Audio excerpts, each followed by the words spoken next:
top 20 des meilleures ventes BD de l'année 2025 et on se retrouve en fin de vidéo pour une courte analyse mais aussi comment j'ai établi ce top. En première position et sans grande surprise, Astérix, le tome 41, Astérix en Lusitanie a complètement écrasé la concurrence. A noter que Astérix en Lusitanie a fait 3 à 4 fois mieux sur la même période d'exploitation que ne l'avait fait l'Iris Blanc à sa sortie, un véritable raz-de-marée. En deuxième position, Blake et Mortimer, le tome 31, la menace Atlante, mais qui est décroché par rapport à Astérix. Et en troisième position, c'est Mathieu Bablé avec Silent Jenny. Attention, l'album est en réimpression, c'est-à-dire que si vous voulez une édition originale, c'est maintenant. Sur la quatrième position, une BD documentaire, Champ de bataille, l'histoire enfouie du remembrement, qui était sorti chez Delcourt, la revue dessinée. En cinquième position, La nuit retrouvée de Lola Lafont et Pénélope Bagieux chez Gallimard. En sixième position, première BD jeunesse, c'est Mortel Adèle, le tome 22, Bande de compote. En septième position, Le journal de Samuel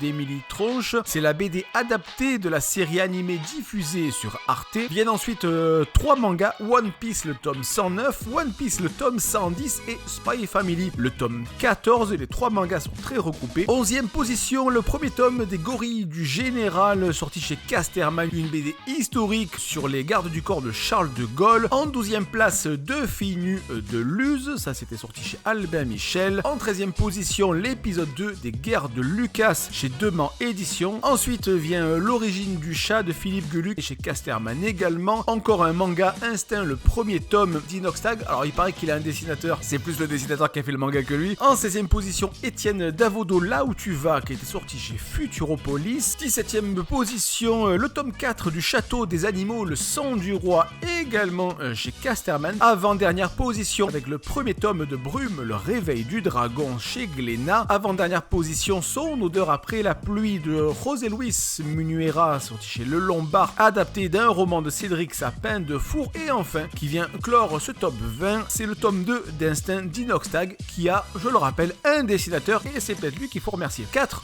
BD parmi ce top 20 sont des BD franco-belges classiques. Il n'y a, entre guillemets, que 2 BD jeunesse, 5 mangas, dont 4 appartiennent à 2 séries. Il faut voir aussi que les récompenses sont des locomotives, et en librairie, les ventes s'en ressentent. Ce top 20 a été basé sur à peu près 500 librairies indépendantes et généralistes en France. C'est hors grande surface alimentaire, hors Fnac et Cultura. N'hésitez pas dessous, vous me laissez en commentaire ce que vous pensez de ce top. Si vous pensez que c'est injuste, on like, on s'abonne, on partage, et puis on se dit à la prochaine. 5 mangas, dont 2 séries. Non, pas ça.